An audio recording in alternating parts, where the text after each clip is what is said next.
Today's episode is sponsored by Workwear and PPE Supplies. They cater for all your company's branded workwear, uniform and PPE needs. From head to toe protection, they've got you covered. Check out their exciting workwear bundle, which is only £99 and includes 9 items of clothing with free embroidery and setup. You can see their full range of products at www.ppe.co.uk or give their sales team a call on 01236 750 575. Regardless of the size of your organisation, they've got you covered. Hi everyone, welcome to another episode of the Risking It All podcast. We're delighted to be joined by Conrad Campbell today, who's joined me and Andy, your usual hosts. Conrad is the founder of Rivon and a part of the Middleman, which will be revealed as we go through this podcast, because that's intriguing. So mate, thanks for coming in and joining us. Mate, no worries, anytime. Great to have a chat with you. Appreciate you asking me on. No, definitely. We've had a couple of phone calls in the last couple of days, so we're excited to just get into it, mate. Definitely, yeah. Interesting story. Before we get into all these multi-countries and Rivon and what it does and the Middleman, which is, you know, we could be here going down a few tangents in that one. We always just like to lay the foundations of, you know, where you've been growing up and how you got there. So, you know, talk us through it, mate. I grew up in Galashiels in a little scheme, Langley, underprivileged life, you know, probably a normal Scottish life in the past when, you know, 20 years ago, 30 years ago. Yeah. I'm 38 now. I just had a pretty shitty life, just what I thought was normal, obviously. I was the worst behaved child you could probably imagine. I was going to get put in care homes, but my auntie was like the boss of a care home, so she took me in. Right. Because she obviously knew when I got in that care system, I was probably never going to get out, because every one of my friends, they went to, you know, Pullman and all these, you know, they got into the system. Yeah. So she kept me away from it because I was easily influenced. I was a bit of crazy. I was just, but that was, you know, due to my surroundings and due to no guidance, you know, no dad, you know, that kind of stuff. And what was your family dynamic then? Did you have just my mum and just her partners at those times in life? And I think it was really her fault. It was just her situation. Yeah, the situation she was in. My dad wasn't a part of my life. I just, for about 8-year-old, I looked after myself, if that's me being honest. Like, I used to cook my own dinners, you know what I mean? That's, you know, I'm quite adaptable now. I used to steal to get sweets. Yeah. I used to steal to get footballs. I used to steal a bike. If I didn't get it, I would source it. Yeah, it's helped me now, but at the time it wasn't really good in my life. But that's just, you know, that was life at the time. I was extremely bad at school. Wasn't really allowed in school at times. Just my attention span. I've got zero attention span unless I love it. Right. Okay. And if I love it, I'm crazy about it. Like I'm all in or nothing. It's like, can it help me? No, right, I didn't care. And was there anything, obviously thinking about getting in trouble and all the craziness that was going on in your life at that point, was there anything early on in your life that you were interested in? Making money. Making money? Yeah, just when I was a child, I used to do things to make money. So I would knock on people's doors, I would clean their cars, I would do their weeds, I would take their bins out. When it was snowing, I would scrape the snow away, I would wash cars, I would collect 20p bottles when they used to have 20p bottles. I'd go. Seems like a very scheme sort of life. Like that's not totally similar to what I lived, but what I experienced and what you knew growing up in the scheme. Like people still cut the grass, and that's just what young folk do. But even now, it's just no like transition through. I feel, you know, I help a lot of young people back home, be giving them just wee jobs here nor there, moving stuff. But the work ethic isn't there now. In my opinion, it isn't like to what I used to do to make money or get something.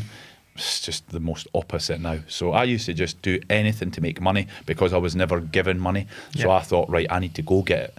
And that's why I'm in the position that I'm in now, because I'm a go-getter and I will do what it takes to get to where I want to be, and that's just who I am. Yeah. So you said obviously education wasn't really for you, so what was your first sort of job Education, I was really good at school. I'm very maths. I was very, very... I think I've maybe got autism, I've got severe ADHD and all that kind of stuff, but I've probably got some other things that are undiagnosed. Yeah. I've not got time to go and see a doctor and get, you know what I mean? It's irrelevant to me. But I was super at maths, like really rapid at maths. English, it was irrelevant, so I didn't listen. My exams, I actually went to my 2 exams. I took English and maths, and I got 3s, which is like general or whatever. Generals, but I didn't even revise. I done nothing. I literally just rocked up, done the test, and left. Like that was it. It was just to see what I could get. Yeah. But my first job was in a factory called Peridot. It was when I was 16, making dental floss. Wrapping dental floss around the things. So I worked in there for 6 months, and I just knew I wasn't built for it, man. I was like, what is this? Is this what people do? And I was like speaking to people that were like there 9 years. I was like, 9 years of doing that? Like, it wasn't for me. So I left that and then joined the army. Right. Okay. And in the build up to join the army, you mentioned that your auntie took you in. Yeah. Did things get better for you when that happened? Or that was about when I was 12, 13, maybe around about then anyways. Yeah, my life, because I didn't really... I didn't have how can I say it? I didn't really try and mess up. I didn't try and rob, steal, do bad things. Right. I didn't really do bad things because I would let her down. Mm-hmm. Do you know what I mean? Like, I didn't want to let her down because she's trying to help me. But it did help me. It just stemmed it, I feel. Stemmed the process. But it did take me away for certain people, my 2 best mates, who are one's in the jail now and one's dead. Well, at that time in my life, do you know what I mean? Yeah. Okay. So they've went that way, and then I went this way at that age, and then I stayed on this side of the fence a little bit until I was like 16. Obviously, I got a job, and then 17, I joined the army. So how was that? Was that just that was your way out of the life, rather than spending 9 years or 30 years working in dental floss? That was your route out? Yeah, I knew it wasn't a normal life was never for me. I've never been, I'm no normal. I just see myself as different to everybody.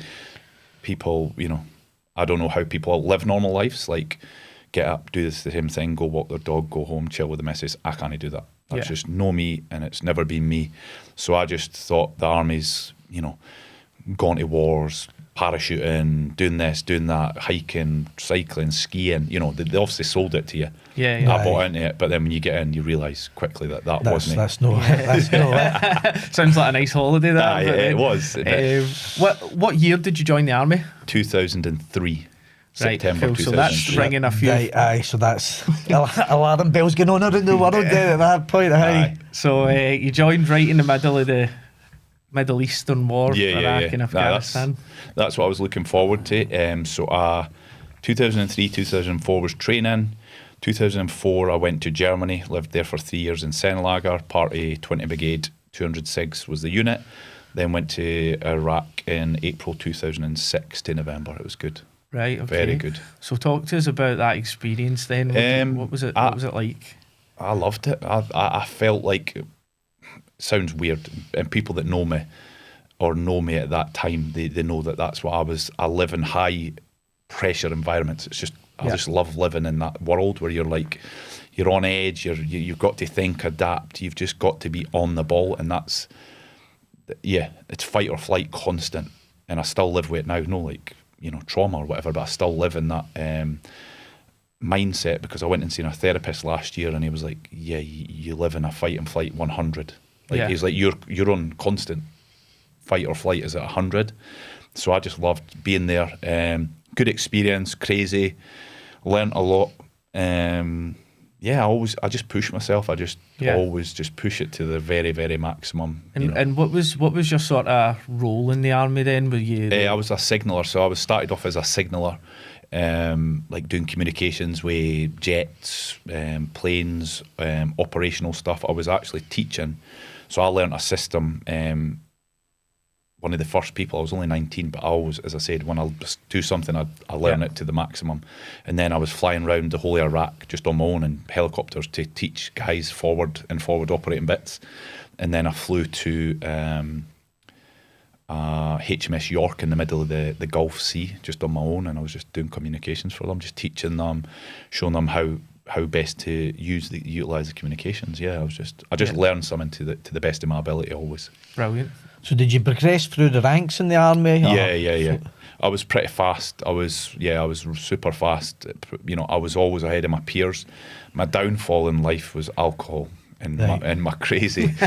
As I said, I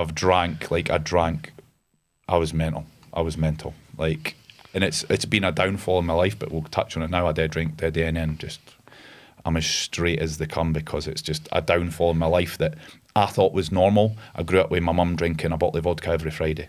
Mm-hmm. That's what I thought was normal. Yeah. Drinking one, you know, I can buy a bottle of vodka and drink it myself like that. Yeah. Because I think that's normal.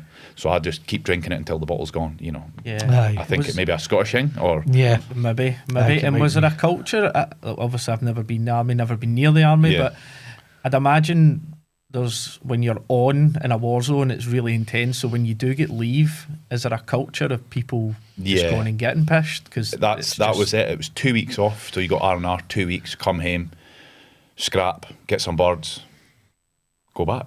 Yeah, that was literally it. Yeah. You know, it was like a release of 3 months, because you'd done 3 months, get 10 days, 12 days, whatever it was.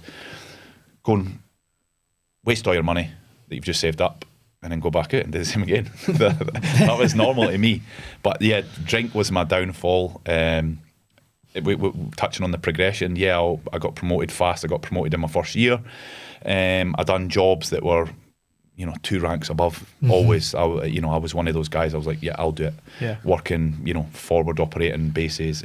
Yeah, anywhere that was dangerous, nobody wanted to do, I'm like, I'll do it. And I know we'll come on to, you know, where you are now and what you're doing now, but was the army the first introduction you had to travel? Yeah. I never, so I'd never been on a train or a plane in my whole entire life. Yeah. Or a holiday. A train? God, for Galashiels only got trains like 8-10 years ago. Did it? Yeah, 8 what year is it? 24? Yeah, probably about 10 years ago. 9. Jeez, oh. Yeah. It's a big place, huh? It's quite a big town, but I'm surprised at that. Yeah, so yeah, we'll not even touch on that, but... we'll leave the local politics here, Galashiels, but... Yeah, I never went on a holiday in my whole life. I never went on a plane, a train or anything. My first train journey was going to the army. My first plane journey was on my 6-week break from the army, from Birmingham to Edinburgh. That was my first time. Right, okay. God. And obviously, I take it the travel was opened your eyes a little bit, but was there any other key things that you learned in the army that you really still sort of utilise today? I would say discipline, but I'm not really that disciplined at this moment in time in my life. Like, you know, being honest with myself. It's just, I'm one of those, you know, I need to be kept in check. My missus keeps me in check. You know, she knows when I'm veering off and I'm just doing stupid stuff that I shouldn't be doing, or pushing the boat a little bit too far, because I will just keep pushing the boat until, it falls off the cliff. Yeah. But yeah, the army is just the mindset. You know, mentality for me is I've always been, I'm full belt. My mindset is where it got me, where I am now, and in the army, as I say, we'll touch on. You know, I went to specialist units. I passed this, done this. You know, Afghanistan, whatever. I always just push it, and then that's where I found out that, you know, I am somebody. I can be somebody. I can be whoever I want to be. Yeah. That's basically where I found out. This is Con. This is who you are. So that sounds like it really built your confidence in. Yeah. That's what it was, because growing up in my life or our area, people, there was no help. There was no guidance. I didn't have a dad. You know what I mean? Like. Mm-hmm. There was I just think it's weird now, and that I'm in at this age, that I help everybody. I help all young lads. I'm like, right, wee man, didn't do that. Didn't, you know, you can give a little bit of guidance, but there was nothing like that. Yeah. Nothing. It was like, I don't know what it was like when you were younger, but, you know, nobody would give you guidance or help. Aye. I just don't know. Maybe life's different now, but yeah, I basically just learnt everything myself. That's what I've always done, and I'm still doing it now. So how long were you in the army for then? 10 years I spent, 2003 to 13. That's a long service, aye. Yeah. It was, I done my bit. I got to the pinnacle. I just covered everything. So I went from one unit to another unit, done the war zones, done all that kind of good stuff. Got in trouble. I could have just went. My mate, I was literally speaking to him the other day. He's getting out next year. That's him done his 22 year, I think. I'd be like retiring, and I'm like, yeah, but he's coming out to a real world that he has no clue about. Mm-hmm. He doesn't know anything else. So, it's all in well, but it's had a really hard transition as well for military life. Any brand of the military into civilian life, it's a hard transition. What you learn in the military can sometimes transfer, but a lot of the time it just doesn't transfer out to the real world. Unless you're adaptable like me, I was always in the army, but I was still like I wasn't in the army. I used to do what I wanted when I wanted, even though you had to stick to timings and dress code. I was just one of those guys. Like, I went to a few specialist units, so you didn't really need to iron your clothes, you didn't need to get a haircut, things like that. And I was like, that's how I live, because I'm like, didn't judge me on my clothes or my haircut, judge me when we're in Afghan and I'm looking after you and saving you and bringing in choppers and doing this and that. But other people, they need that simplistic. Be at parade at 7:30, do this, have your boots, tie your laces, because there is a lot of stupid people in the army. Most are, I'm not saying stupid, I'm just saying they're in the army for a reason, be it for lives like me or in schemes or rough upbringings. There's a lot of young lads and lasses that are. I think what a lot of people struggle with that transition is when you get high in the army, or when you get promoted, the things and the qualities that got you promoted don't always transfer into civilian life. And I think that's where people come out and go, I was somebody, and people saluted me, and now people just go, I know you're back at the bottom again. And that is a really hard thing for anybody to do. We not just folk for the army. When you go from there to there, and that's a hard transition. But I always knew where I stood in life. I was, I worked, as I said, I worked with, I just done a little video on my Instagram. I was the Brigadier signaller, so the Brigadier Everard, he was the boss of all the troops in Iraq, and I was his signaller. So wherever he flew, I flew with him. So he needed to have constant comms with the headquarters, the guys on the troops on the ground, everybody. So that was my responsibility, was make sure he has communication with everybody. I was only 19, I rocket. Do you know what I mean? But I took that responsibility because I enjoyed it. I was like, yeah, I can do it. Yeah, I'll do it. And then my peers, my bosses and that were like, yeah, Conrad, you can do it. And obviously when I was there, an incident where a helicopter got blown out of the sky, 5 people had died. And I was there for 12 hours on a shift on the radio, like with the chief of staff, brigadier and the general, and like I got a commendation thing and that for it, because it was like, but it was just like other people would be flapping, we call it flapping in the army. You know? A lot of people flap. I'm just like freezing and I'm just like, I can only do what I can do with the resources or time that I've got, and that's what I'm like now in life. And maybe that trait you mentioned earlier, Conrad, about like when you're into something, you're into it, you concentrate, you focus. It sounds like that's probably how you've done so well in the army, because you were proper into it, and it doesn't matter if there's chaos going around about you can just tune in, focus. It was just, everything's just, you just adapt to every situation.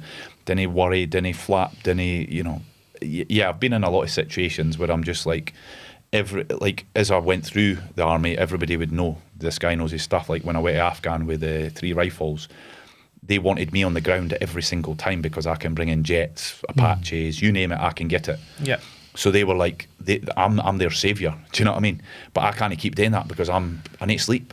Do you know what I mean? But I don't want to let them do it, and then folk are getting, they're getting hounded when they go out, and I'm not there, and I'm responsible, but I'm like, lads, I can't do it. You know what I mean? Like, leave me one person. Leave me alone.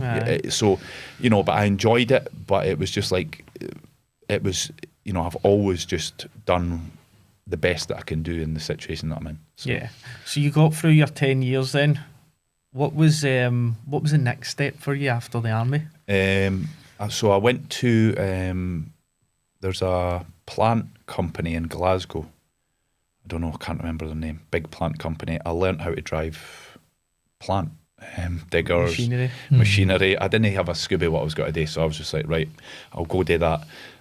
Done that, and when I was there, I met a guy who was working on the railway, the power lines, the overhead lines. Yep. And he was like, mate, come and do this. It's mint money. It's like 1,200 quid a week, easy money, 1,200 a week in your hand. That was in 2013.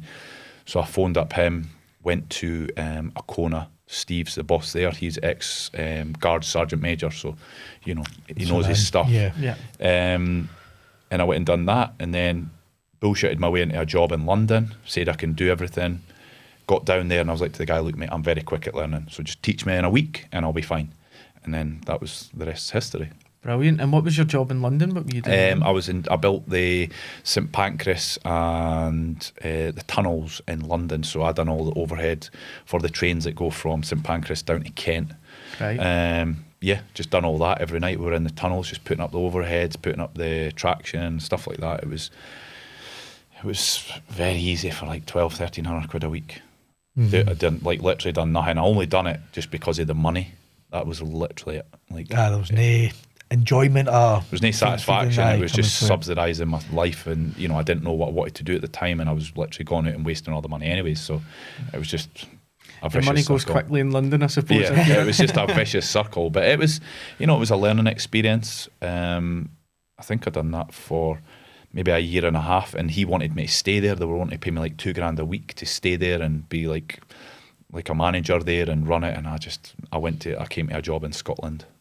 Right. Just doing the same thing. Just doing the same thing, roughly, working on the Edinburgh to Glasgow improvement programme, the power lines between Edinburgh and Glasgow. Went on that. It was just the same money, driving from Gala to Cambuslang every night to the yard. It was just annoying. Sometimes you'd go, there'd be no work, you would just drive home. Right. Like the railway is it's like a scam. Aye. Mm-hmm.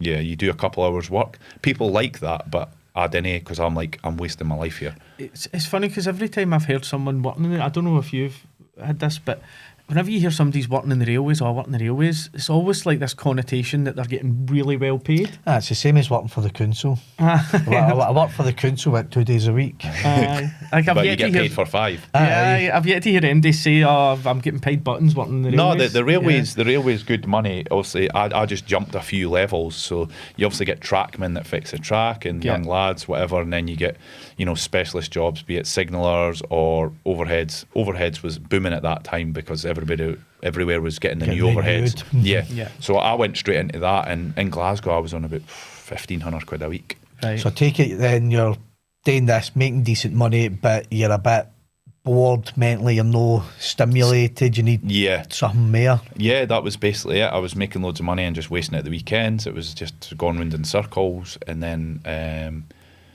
got a eureka moment. Yeah, just got bumped into a guy but in my hometown in Gala, Raymond, and he stopped me in the street, and he was like, we're related. He's a big tall guy, big nose like me, big head, just doesn't look like the same as me, but he's a big guy. He's 6'3", 4". And then he was telling me about his family tree, and he says, your granddad or great granddad was my granddad's brother, blah blah blah. He had a bed shop. He's a hustler, entrepreneur, done everything as well. So he was just, and I started asking him, could I make money selling beds? And that was it. That was my very first business, selling beds. Love My Beds, it was called.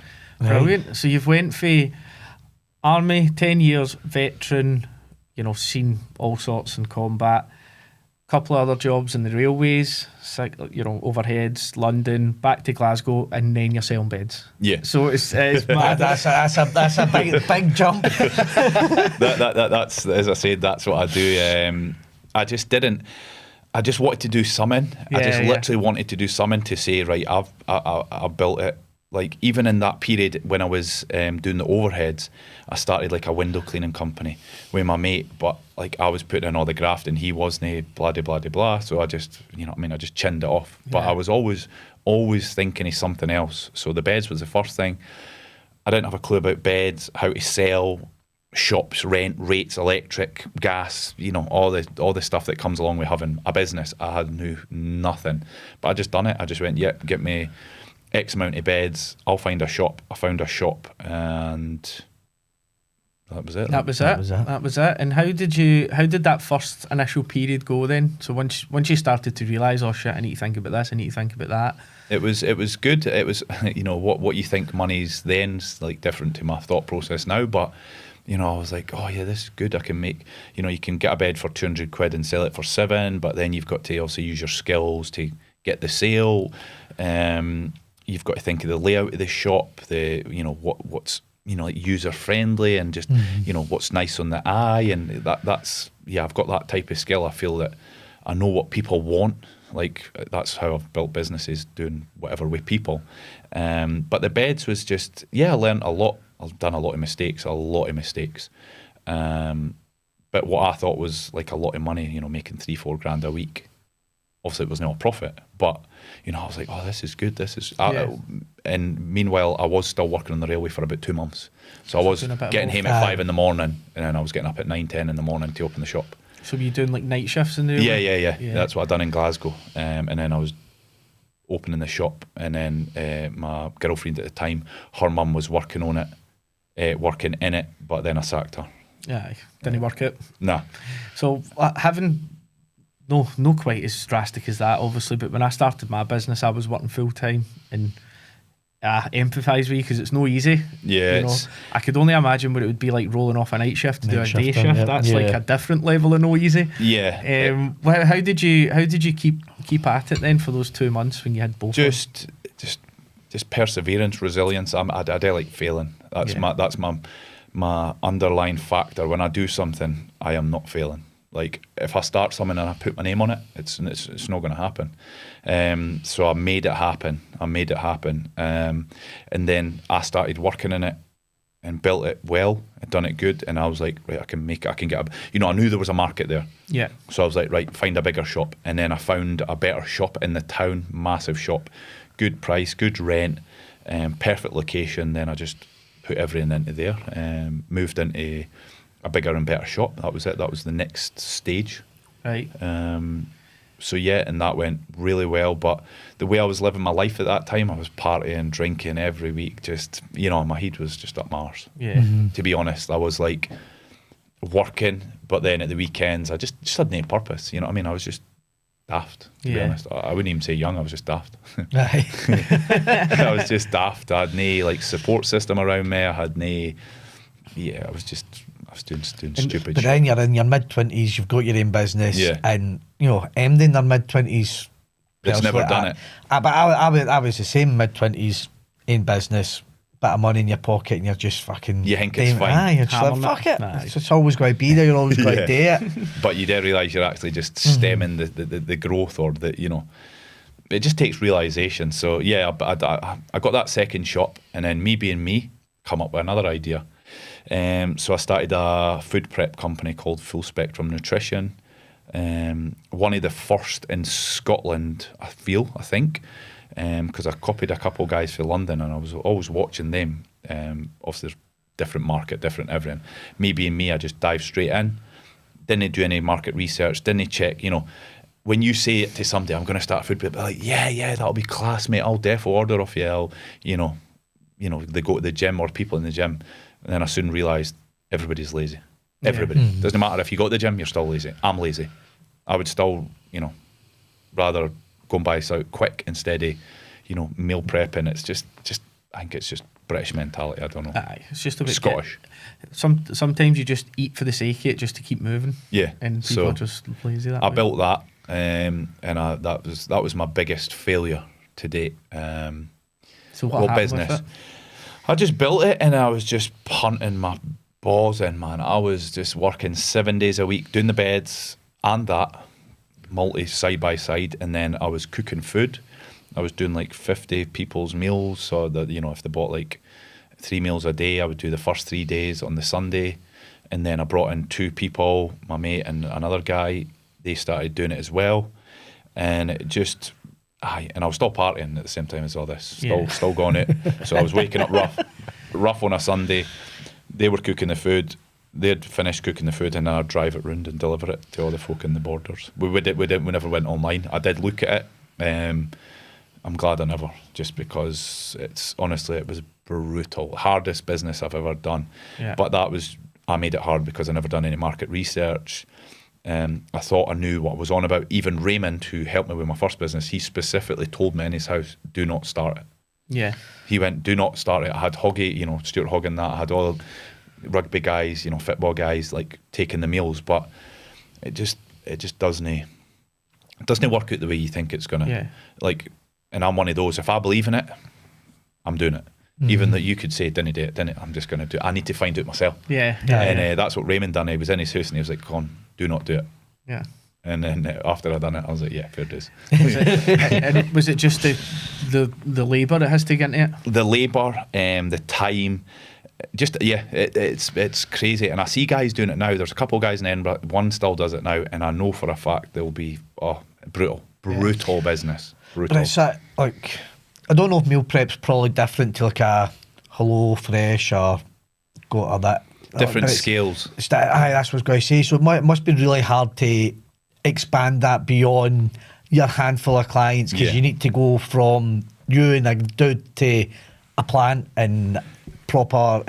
You go for 3 to 5 people, then you need to go to 30 people. There's no in between. There's nothing. Because you need to, because when you go for 3 to 5, you go above and beyond that, you then need to machinery, kitchen, the full shebang. Production. You need to go to a full warehouse, so you need hundreds of thousands, literally hundreds of thousands. And there was a guy in Edinburgh done it, then he quit. He was doing it in his kitchen, because I bought a couple of times off them after he done it, and I was trying to give him advice, and I was like, mate, like if you're making good profit and you're happy doing that, you can make good profit. You can, like, we say 20 customers a week, but no more than that. Yeah. But me being me, I just keep going, get 40, 50, and then it's just it was brutal. So anyways, I got to doing that, partying, and I couldn't give up. I literally couldn't give up. My ego, I'd never failed before. People talking about me, what are people going to say? You know what I mean? That was on my head, and it was brutal. Honestly, I made myself ill, like physically ill. Yeah. And then I just gave up. And when was the tipping point then? Was there a realisation at this that not only the business was failing, but the partying was too much? Realisation. I knew at the time. Yeah. Yeah. I mean, I know, but I just keep going. I just, I think I can handle it. But I was just getting ill and more ill. And then it was my friend that actually helped me, Stephen. He literally messaged me and he could see it, and he was like, mate, look, I'll step away. I don't want you paying me. Do you know what I mean? He was like, I'll take myself away because the numbers aren't coming in. Or, he basically helped me to a certain degree, because he was just like, you're paying my wages, but I definitely feel like I'm fulfilling as much as I should be. Like, he couldn't help on the front end to bring the customers. He was just on the back end. Yeah. So he helped me in that way. And then I was like, right, and there was only like 2 people running it, and it was, but I was just like, I wasn't gaining anything. So I was like, if I'm no gaining anything, I can't scale it. So I didn't want to just run a business and just make money. Like, I'll make 800 quid this week. Like, I'm one of those. I'm going like, right, how can we go again? So he helped me in that way. And then I just 1 week I just went, nah, chin it, and then just stopped. It was just a hard learning curve. It was just my ego in that. It was just literally my ego. You know what it's like in small towns, and you're like, oh, folk will be slack, But now I'm glad that happened, because now I don't give a shit about him. Yeah. Mm-hmm. So that was a big learning curve. Oh, that was the biggest in business. That was like that was my turning point to just realising that nobody gives a shit. And obviously we start in the beds, onto that, your family does support you, your pals does support you, nobody supports you, nobody cares about your shit of business, nobody cares about your side hustle, nobody cares. That's how I think now, nobody cares. Yeah. Mm-hmm. And that's just how, and people think it's brutal when I say it, but I'm like, start a business and text me after it. Yeah. That's it. Just text me after it and tell me. I helped a young lass start her business there, her and her boyfriend, and then I was saying to her, look, I'm just going to give you a heads up. It'll no go how you think it is, but you're doing better than 95% of people that say they're going to do something, because you're doing it. She got the products, got them in. She, you know what it's like when you get your first thing and you start doing it. She was like, oh, buzzing. And I was like, yeah. 2 days later, she was like, can't believe blah, blah, blah, and all this. You know what I mean? I'm like, just get used to it, man. Just get used to it, because people want you to do well. They just don't want you to do better than them. Yeah. I can kind of sense that. I think probably the thing that you've mentioned there about how you've managed to get through all that is I definitely swear by you need to have a bit of thick skin in business, like in regards to resilience. That's the biggest one thing that I see in everybody that we speak to, like you, Conrad, is that could have sunk you. You could have went and got another job earning £1,500 a week in the railway, probably like that, at the height of that, but it didn't. Yeah, it's just, but I've been resilient my whole life, from my upbringing, from my past, from the army, you know, everything is just, but you're building resilience. The harder the things you do, the easier your life becomes. Yeah. You know, it's like I watch Goggins and everybody. I was training this morning and I listen to Goggins. You know Goggins? Yeah. These guys are how I think. And people that know me know that I think like that, you know. But other people are like, oh yeah, you couldn't do that. I'm like, yeah, I can do anything. Yeah. Literally, and that's just how I live my life. I believe that I can do anything. I can make as much money. I can buy anything I want. I can be wherever I want. You just have to go through the stages and process it. Like, you can't cheat. You can't cut corners to get to those realms of life. You know, you have to do the grind. I don't want to go to the gym at 6. I cannot be arsed, man. Yeah. Trust me, I cannot be arsed every day. But I just wake up and go, this is what you're supposed to do to get ahead. Be it myself, be it somebody else in the world's chasing the same dream as me. They are. Yeah. So we're you know, it's who's going to put in the graft more. So it's about taking action. Then we always talk about the action taking. That is the only thing you need to do. Everybody talks. Everybody, my friends, family, brother, everybody. Nobody. Yeah. And the thing is, now people don't talk to me about it because they know I'm like. Yeah. I text them. What was that, mate? And they're like, oh yeah. I'll not say anything. So people don't actually come and speak to me about maybe starting something or doing something because I'm just like. Yeah, start it now, mate. Yeah, just I'll make your Instagram in literally 30 seconds if you want. Yeah, no, I'll just do it when I get in. Then I'll text them 2 weeks later. I'm like, did you start that page, mate? Well, actually, you know, I'm just like, mate, didn't waste my time. Yeah. But that's like you taking action. It is everybody can say they're going to start or do something, but until you take action, nobody. And even then, when you do take action, nobody cares. Yeah, they still didn't care. They didn't care about you say you're going to do something. They still didn't care when you've took action. They still didn't care when you're even being successful. It's just when you're separating yourself from like your peer group or social circles or whatever it is. It's, you know, I've been learning over the past 3 years a lot. They just stop. Yeah, you stop talking to people. Do you know what I mean? Friends, family, whoever it is. But that's normal. You know, I was expecting all that type of stuff. But then, yeah, it's funny. Yeah. I just enjoy it. Enjoy it. So what did you do after you decided that the meal prep wasn't going to go anywhere and you shelved that? Where did you I go went back next? to obviously I was doing the beds the whole same time. I just focused back on the beds. And then my sister died in 2018, so my life went into a wee bit of turmoil situation. Yeah, that was it. Yeah, my sister died in April 2018, and I just went, right off the Richter scale then. Partying, session, everything that comes along with it. Mm-hmm. It was a weird time in my life, and it was just I can't really remember it if I'm being honest. It was just probably about 6 months of absolute chaos, just mental, just chaos. So I had that period, and then bought a sunbed shop off somebody in December 2018, and the rest is history. That was your next move then? That was my next And how was the tanning business then? Sunbeds? How Sunbeds is extremely good. So he had 3 beds that I used to go and use them. He had 3, and I'm just one of those people. I go in and I like to evaluate somebody's, even your studio. I've been looking about, just like, you know what I mean. That's just how I am. And I was like, Tim, why you not got another bedroom in that room, mate?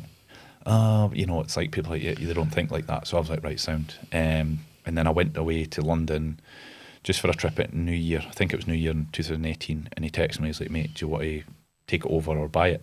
I was like, yeah, right. So we came up with a deal. He still worked in it. I just went in, cleaned everything, painted everything, put, marketing's the key in these things. You need to market the creams. You need to, if somebody's going for a sunbed, you need to upsell them something. Yeah. And that's a cream. That's where you make your profit. You don't make massive profit because you've got to pay a lot of lecky. Yeah. So that was, I just knew it always had a business. I knew it always had something. So yeah, we've done that, and it's brilliant. And then I've went bigger. So I had 3 beds, got another one in that same building. It was literally, I'm not even exaggerating, it was about the size of this. Right. Like literally, like probably your room. Then I was like, right, I need to hunt a bigger place. Went down to the street, the usual hunting for shops. Found a good place on the corner, right next to the cinema. All traffic drives past, all that good stuff. Got in there, and now I've got 7 beds. No. Yeah. And then it's just good. It runs itself. I always work in something for about 3 to 6 months to have it the standard that I want it. I like looking after customers. I like treating them with respect. I like cleanliness. You give them the service that they want and they expect, and no less. Like that's how I do things. I'm like, you give them that, you'll have no complaints, and you'll have recurring customers, and then more customers. Yeah, that's just how I see business. So yeah, brilliant. Makes sense. Obviously, recurring customers. We've got a friend of ours that's a recurring sunbed customer. You could say he loves it. User. But I could see, obviously, with our climate, that you would be. Yeah, and to be honest, you'd be surprised. There's more men, older men, use it than women. Yeah. Yeah, everybody thinks women, young lasses. There's more over 40-year-old guys than anything. Right. Aye, really? Yeah, and I always say to folk, obviously, some beds aren't just for obviously getting a tan and looking good. Well, everybody wants to look good. It's obviously for mental health. A lot of bipolar people use it. They get told off the NHS to go use sunbeds. Vitamin D makes you feel better, gives you energy, all that good stuff. Psoriasis, all these kind of clients, a lot for the NHS. I've tried to actually get into the NHS and how I can get a contract. Like that's just how I like to push it. Get referral patients. But they use UV lights that are illegal. The lights are only 0.3 because obviously it can only emit so much. Yep. But they use, I don't know what their level of UV is on a psoriasis area or an area. It's 10 times that, 20 times that maybe. So they only bang it for 10 seconds, 20 seconds. Right. So, they go extreme. But if you use it for... Maybe you can't go in a 7-minute on that. Yeah. That. Sounds like I know my stuff, but I don't. It is. It's but no, the sunbeds, honestly, it's a good game. It's a good game, and you probably know all the sunbed shops in Edinburgh, Glasgow, all these the big chains. Big chains, aye. All of them have got about 30 shops each. Yeah. Do you know what I mean? Because it's sunbed shops is placement. That's all it is. Placement. Placing it in the right area. People can't be arsed walking to it. People, if there's no parking, they'll no use it. So that's where you need to structure a sunbed shop. That's all it really is, as well as give them a good service, good products, good beds, and clean. Yeah. And you said you've still got your sunbed shop today? Yeah, still runs now. I don't really do anything with it.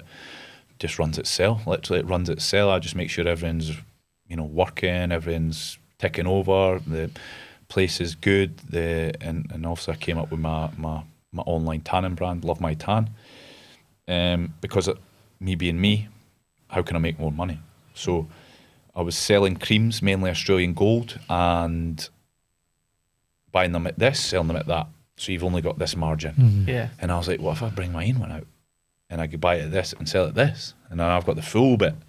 So that's when I came up with my other idea, my other business that still runs now, my online business.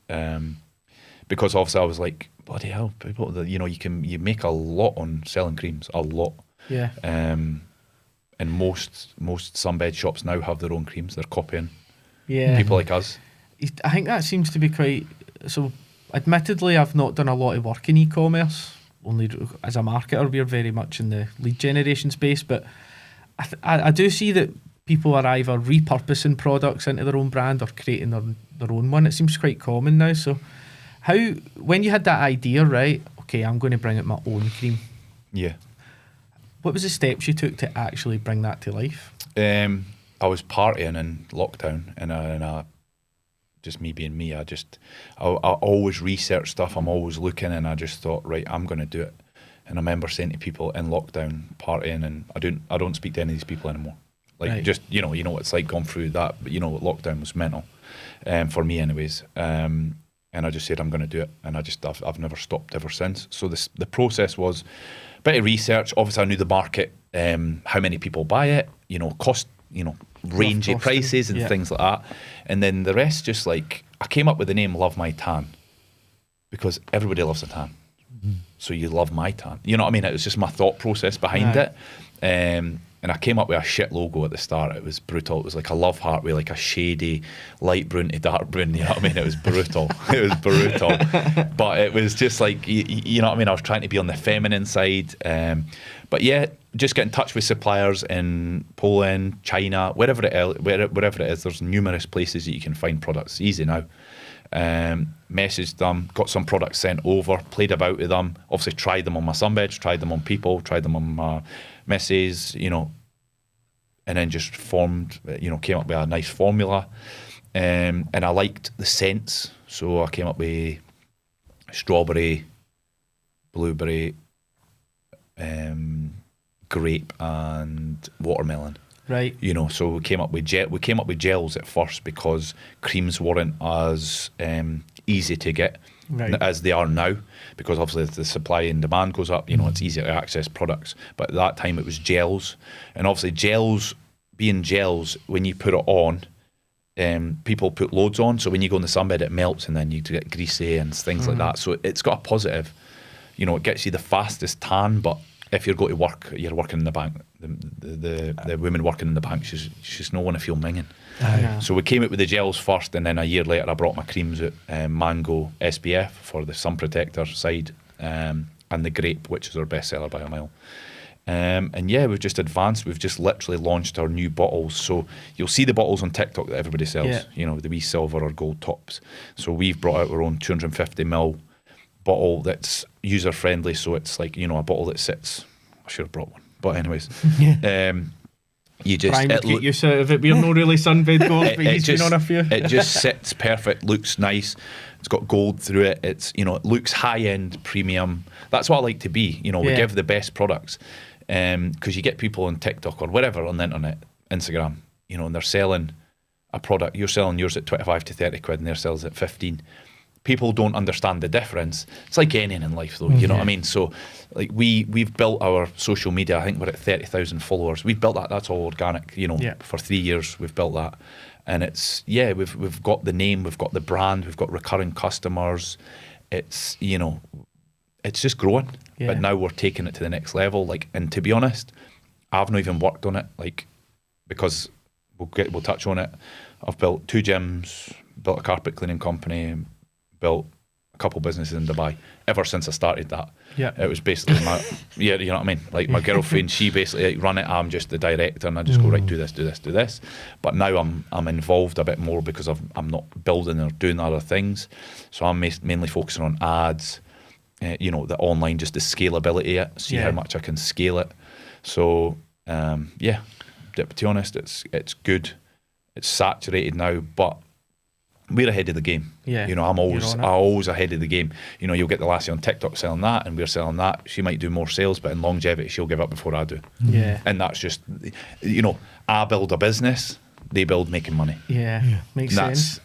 Well, it certainly sounds like you bounced back for losing your your company before, because the full spectrum. Aye, that's interesting.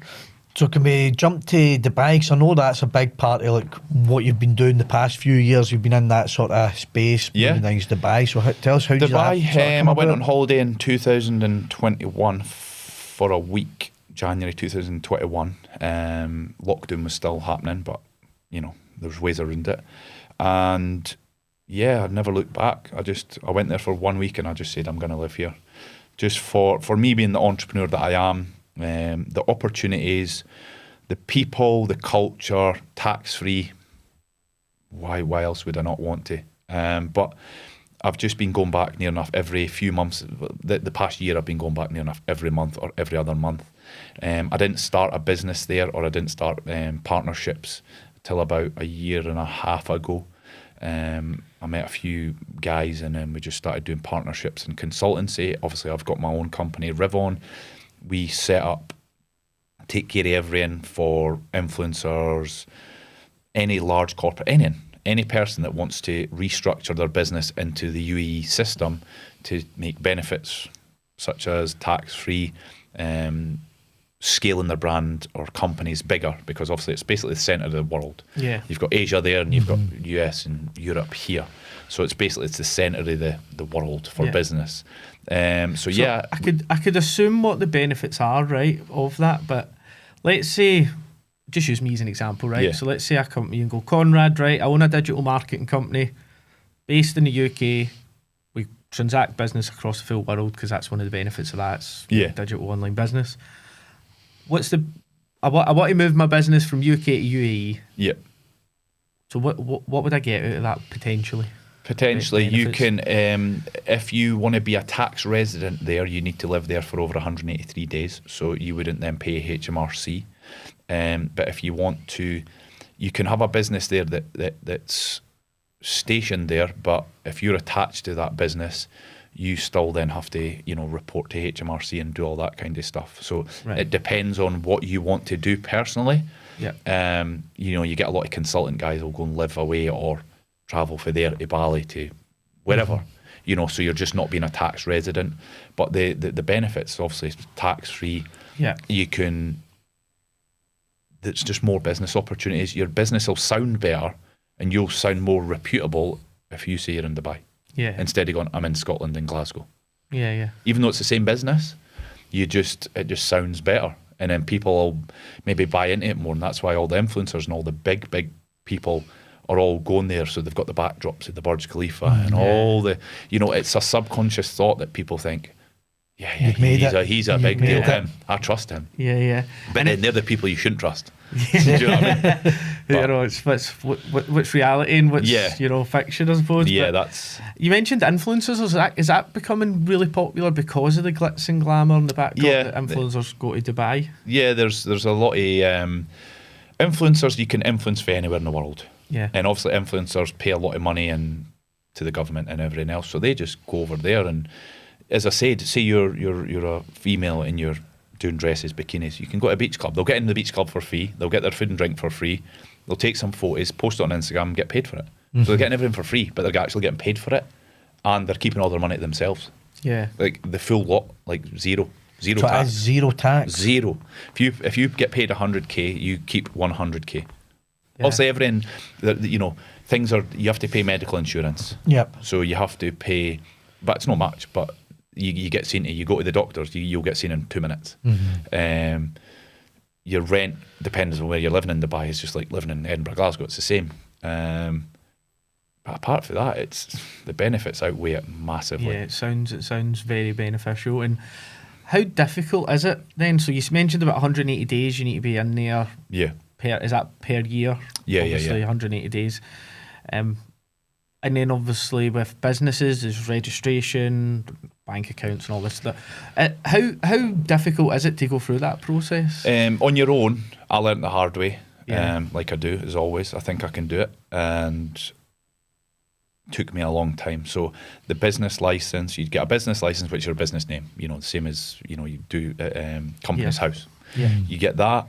Then you have to get your Emirates ID, but your Emirates ID, you have to get a medical. So every person gets scanned. So when you're in Dubai, you're scanned. Yeah. You're not getting away with facial scanners. You're not getting away with your bodies, but you get your heart checks, everything. They do like a full medical on you.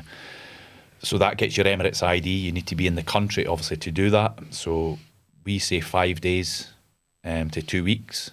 Like our business now, but it took me about 3 weeks. I was there for about 12 days trying to go to here, go to him, book this, book that. Try to do it on my own. It was literally impossible. Yeah. But the bank accounts are the hard part. Right. Really hard part. They are now a lot harder than they were 2-3 years ago. Because obviously, you've got a lot of other countries coming in there and, doing bits and bobs. And so the banking process, even though Dubai's banking isn't the same as the UK and America. It's shunned, but there's nothing they can do because that's where everybody goes. So is that where that's where you developed the idea to go, I'm going to help people do this? Because I went through, found it tricky, exactly. made a bit of a made a bit of an arse of it, but get there in the end and know the way to do it, and it's even then I only partnered with him about 6 months ago, and and these guys have had it for 20 years. They've done it since Dubai started. Basically. They've seen it all. They've done it all, and then I just said, look, I feel there's a massive scope of people coming from the UK, influencers. You've got young guys making. I spoke to a young guy trading. He wasn't trading, but he's doing what these promoting guys. Yeah. So they paid X amount to get in his group. He's made 750k in the past 6 months. Yeah, just from that. Yeah, but if he's based in the UK, he can do that in Dubai. Aye. But if he's based in the UK, he's got to say VAT tax. Yeah, you know what I mean? You've got 400k. Let's be honest. Yeah. But if you're in Dubai, you've got 700k. So I just thought, it is the UK economy to me is just. It's done. It's dead. It's the harder we work, the less money we get, and that's just not how I see myself. I'm grafting, putting in as much effort as possible. Yeah, you've got to pay tax. You've got to pay. Of course, I understand that. I'm happy, but when I'm, you go for 100k or 85k, whatever it is, and then you may as well get to 700k. You've got that window where you're like, well, I may as well get to that, but it's not as easy, scaling businesses, and if you're on your own, etc., etc. So it's I just feel there's a huge market, and there has been. I've been dealing with guys. I've been really busy, and it's as I said, we do it in 5 days. You get a lot of people, you get a lot of companies and consultancies saying, oh yeah, we'll do it, and it'll cost you, X amount, like stupid price that's not even doable. But then they'll only do that. They'll set up your business license, get your Emirates ID, then they'll just leave you alone because they don't have connections in the bank. They don't, everybody's helping everybody. So we've got guys in the government to guys in the bank that we all help each other. Yeah, that's just what we do. You know what I mean? That's what Dubai is. You look after him, and we look after. You. Yeah. And that's just how it works. It's the ecosystem is everybody's getting something. And then if you want something quick, then you pay the money. Yeah. That's what I was going to ask you, because that is maybe a wrong impression of Dubai, but everything is brown envelopes here, there and everywhere. It's not even brown envelopes. It's pretty open. It's just what it is. But you've got to think people. Yeah, it's how they do business. We call it brown envelopes and contracts and councils and all this part. That's just like secrecy. It's just like people are lying that's not happening, but it is. It's just saying, mate, that's the name of the game. That's the way it is. Yeah. You look after me and I'll look after you. It's obviously there's certain legalities and stuff that you can't pay people for things, but you can do other things for them. Makes sense. And if you were looking at that as an opportunity, right? Let's say I'm a business, I don't know, £500,000 a year, just a traditional business, and I think, you know what, this tax is killing me or whatever. Do you have like a set benchmark of, right, how would you think the investment is to get to Dubai, to go through all that process? Do you need to have money in your bank account when you get there or whatnot? So you basically obviously you'll jump on a call with me, and we'll go through what you want to do, what your end goal is. Do you want to live there? Do you want to stay in the UK? There's certain parameters, and then it's like, right, it's going to cost this. Depending on how much the company's turning over is depending on how the level we need to go to. If you're turning over 20 million, I'll pass you on to somebody else because that's above my above my knowledge. But these guys deal with multi-billion-pound corporations, so depending on the scale that the person, company, whatever it is, depending if they need to restructure through other companies and buy image rights and all this kind of, there's loads of complexities. There's loads of complexities which I'm no 100%. That's not my speciality. My speciality is getting the people. Yeah. And saying, look, I'm living proof. Do you know what I mean? Like, I've done it. I went through the hard bit. I'm trying to make it easy on you. But the thing is that I've been finding it out, and like, you get people message. I get loads of people message, and they'll be like, oh, yeah. And they'll just be like, it's all right, mate. I'll just leave. And I'm just like, no worries, mate. Yeah. I'm like, you keep doing that. I think if somebody thinks that moving their full business and life to Dubai is going to be a nice, easy process. Yeah. It's not even that. It's easier than you actually think when you do it. It's just because we're trained and influenced by this country that we're in. Yeah. That they're like, no, you can't do that, mate. That's not possible. Like when I say zero tax, you're like, are you sure? Actually, zero tax. If you work for a company in Dubai and they pay you $100,000, that's your money. Yeah. There's no other bill. There's no a self-assessment. None is yours. I think that's the mentality of British folk, Scottish folk. Because they're expecting like, what's the catch? I'm getting paid $4,000, but you've only walked out with 2,200. That's like a normal thing. People go, I just 2,200. Acceptance of that. You know, it's just like, I've only got 800 off and 700 off, and there's my top line. You know, that's an expectable thing. But when you're trying to explain this to people that you can change your life, and you're just valuing yourself. And if you're working harder, or you're an entrepreneur, or you're a business owner, you're doing online, there's ways and means around it. There's always ways and means around it. And legalities, and the legalities they guys deal with over there. You know, that's not my speciality. I'm just here to explain to you, this is what you can do, this is how it works. Then they take care of the process. The staff will take care of the process. You know, they've done it longer than me. I'm just the front end. Yeah. So we are running a wee bit out of time, but do you want to just touch on your newest venture, Middleman? Yeah, definitely. You can explain a bit, because I'm honestly really intrigued to see. Yeah, so the Middlemen we're a group of middlemen. And I got in contact, or Liam, the middleman, who's the gold dealer, he got in contact with me through TikTok. A lot of stuff I do is through TikTok, even though I just sprap on it. I think Brian might have reached out to you through TikTok. He did. Yeah, he was just like, he talks a lot of shite, so I'll get him on. So the middlemen, there's myself, Dan. Dan specialises in watches as well as ecom. He done massive dropshipping years ago, mainly watches now. You've got Jay, who charters, sells yachts and private jets. And you've got Dom, who's a gold dealer, and obviously Liam, who's a gold dealer. So we've just been, as I said, we're trying to build school communities, like I was saying to you. Yep. I feel the only way in this day and age, in the next 1.5 to 2 years, if you do not have a community, you will not monetize yourself on social media, period. Yeah. Influencers, it's dead. Like, I've used influence. I've never paid an influencer. Actually, lying, I did pay like 2 influencers, and they were useless ever since then. On the first year, I've never paid an influencer, so I get big, influencers to come on my trips. But that's another thing. I don't pay for them. I just pay their trip, cook, give them drink, make sure there's sound, and I expect them to do the same for me in return. Just work. Yeah. You know what I mean? So, anyways, the middlemen. We've just been. We've all got our same specialities. I do a lot of networking, connecting people, getting high net worth buyers, be it gold, diamond, jets, whatever it is. I can find them. Yeah. But we're just trying to build a network. They've already got a school community with 400 people in at the moment. Right. So it's just trying to monetize. It's $27 a month. There's guys doing diamond deals. As I said with Sam Walker, is, most people will know him through his craziness on social media, but he's got diamond dealers and collecting diamonds in Sierra Leone, as well as gold. But it's just basically the art of being a middleman. I feel that's what maybe I just am.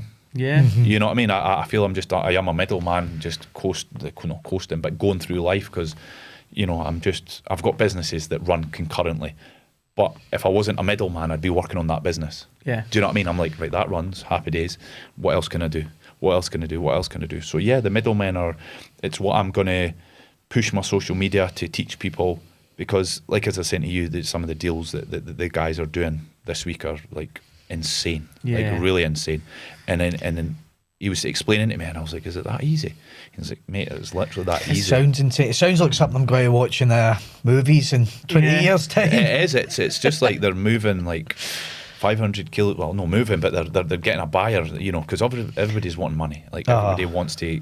Commodities is, somebody wants to hold it and put it in a safe somewhere and leave it, and then when they need some cash to buy something, they'll get rid of it. That's just how it works. Yeah. The middlemen's my main focus, building a community and building other people's communities. And that community, then, by all means, we'll plug it into what we share on socials about this. But what's the purpose of that community? Is it to teach people how to do these commodity trading? Yeah. So Liam and Dom are teaching people how to trade gold. How do you get, if you go into LinkedIn and type in gold trades, LinkedIn will pop up all the people. You go into the comments, follow, message, the good old simple social media way.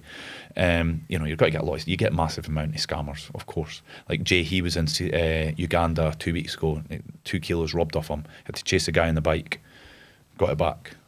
Right. Do you know what I mean? Got it back. But that's the type of, if you're going to these places, you need to you just need to watch because there's scammers, you know, they're fighting for their lives at the end of the day, and it's not as simple to get into the circles that you want to get into. But yeah, they're teaching them gold trades, diamond trades, selling watches. I do a lot of stuff on how to just network, talk to people, how you treat people, how you can get in a room.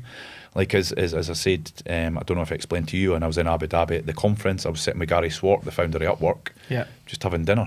Do you know what I mean? Like we just, and then he was saying to me about, I was asking him how did he start Upwork, just because I'm intrigued like that. And he was like, yeah, we were just sitting, and my mate was staying with me, and his mate was in another state, and he was like, oh, can you just do a bit of work for me? That was literally it. And he was like, that was a trigger. He just started it, and it's the biggest workplace platform in the world. Yeah. And then he was like, what do I do? And I was just saying, like, I just work. I went, I'm just trying to get to where you are, mate. That was literally what I said. I went, and he was like, well, you're going in the right direction because you're here sitting with, you know, there was like 2 other billionaire guys there. And I just put myself in that situation through few friends in Dubai. They just said, I feel you'll find your feet there. And I was very apprehensive. You know, I'm not nervous or anything like that. It was just like, what do I speak about? Bit imposter syndrome. Yeah. But then I, you know, when I got there, I was like, I know more than these. I'm more adaptable because I've went through that many variants and situations that I can adapt like within seconds to the situation, good or bad. But yeah, the middleman's my new thing that I feel that I'm gonna really push, because I've not really had a purpose on social media. If you watch my stuff, I'm just saying, I'm just talking about my experiences and stuff like this, but there's nowhere to drive them because I don't want to teach people ecom, like specifically because I don't have time. Literally, I don't have time to charge and get a community where people are like, how do I do this and how do I buy this? It's not that I didn't want to, it's just I just didn't have time. I'm working on bigger things. So the middlemen, I'll have an ecom section in there where I'll go, right, this is how you do it, this is how you find a supplier, this is how you start your store, this is how you run an ad, you know, the basics, the fundamentals, as well as if they go, oh, I might want to learn about gold, I might want to learn about that. You know, everybody likes to know these things, and that's how Liam, if you see him, Liam the middleman, if you go on his videos blow up because he's there videoing a ton of gold and all that. Yeah, so he's actually there. No, he does it, and then that's how he blows up, because we don't know. You don't know, I don't know. Because I was like to him, and I was asking him the ins and outs of the deals, and he was like, mate, he was like, it's that simple. It is literally, you just need to build loyalty, trust, and, you know, it's a super low-key game. But I feel that's where I'm good at. You know, I'm super loyal, and that's where I'm, you know, how I get in these circles is trust and loyalty. Yeah. Well, Conrad, this has been mega interesting, but unfortunately... We're going to cut it there. We'll need a series. I will get back in. One last thing on it, right? I know Cam's probably cursing at us because we are running out of time. So that is so interesting to me, right? But very quickly, what's the plans? So you know, you say you're going to focus on it, right? What do you want to do with the middlemen and Rivon? What's your the plans are? Goals? I didn't actually have a specific plan. I just keep getting to the layer. I call life the layer cake of life. I just go to the next level. Like, as I said, I'm in with these guys that are all, you know, dealing in high net worth stuff, but they don't have the skills that I have, and I don't have their skills. So if we all help each other, we can all grow. As long as everybody's pulling their weight, which, you know, I'm on their case already. You know, a weekend, I'm like, right, lads, we need to do this, this, and this. And then, you know, Jay's away doing stuff for jets and, you know, yachts. He's selling yachts. He's done that for 10 years, but. I just want to open people's eyes up to, you can do anything. Yeah, doesn't matter. The internet, it's literally simple. The internet is a message. I'm not even touching it, but I know a guy started a business back home, and he knows I'm an ecom guru. You know, I make a lot of money, and I don't even do anything. But it's a lot of hard work and experience, and he still didn't even message me. Just message you. I message anybody. You know, I message if somebody's got something. I'm like, how did you do that, mate? Like that. If he doesn't reply, no worries. Don't worry about it. You know what I mean? You just learn or find somebody else. But I just feel on the internet, you can, if you don't know something, message somebody that knows something, try and give him some value. You know, if it's going to a seminar, if it's paying for a coaching, you know, whatever, you know, you need to get to the next level. Nobody's going to give you the answer. Nobody's going to put money in your bank. They're just not. It's not possible. Figure it out yourself. But you put yourself in the situations. Message them saying, mate, look, I need a bit of hand. I get people messaging near enough every day saying, what about this? What about that? And I give what I need to give or what my time can give. That's it. I don't patch anybody. Never. You know, I always reply to everybody. But I'm just like, look, mate, I'll pass them on to somebody that's, Ali, he does e-com stuff. I could get that customer and make 500 quid in a month. Yeah. But I didn't want it. You don't want it? Yeah. Well, look, first and foremost, thanks for no patching worries. Brian's message No, and actually coming on. Yeah, that was yeah. magic, mate. I appreciate it. Here's a wee hat for you for coming Cheers, on. mate. Appreciate it, pal. Thanks very much. We don't I need it in don't- Dubai, I to be was fair. gonna say- Or Angola, or wherever else I don't you're know if going. it'll make Dubai with the heat over there. No, mate, I'll get a photo at the birds with that on. You can put Honestly, it on your socials. Conrad, that was brilliant, mate. Thanks so Appreciate much. it, man. I appreciate it. Mega I'll be back. interesting. Look, send us a link to your school community. Yeah. You might get a couple of budding gold traders joining it with me and Andy. Yeah, I just love stuff like that. It's dead But that's what I'm interesting. saying. Like, it's intriguing, and even for me, I'm not a specialist in gold or diamonds, but I'm a specialist in people, and I'm just putting that guy there with these guys there, Aye. and I'm just a guy in the middle. Yeah. Like, I'm a middleman to them. Yeah, yeah. Do you know what I mean? But they realised that, and that's why they messaged me, and he was like, "Mate, I think you can help you us can out help here." us, and we can help you. But we're all trying to make money. Let's be honest, we're all trying to make Yeah. money. But yeah, appreciate it, mate. Yeah, we'll hopefully be back in a few months and tell you my stories. Yes, Definitely. definitely. You can let us know how you get on. But thanks, Conrad, and thanks Appreciate it. everyone for listening. Yeah, as appreciate it. always. Thanks for your time. Thanks, guys. Like and subscribe, and thanks again, and we'll see you in the next one. Cheers. Cheers.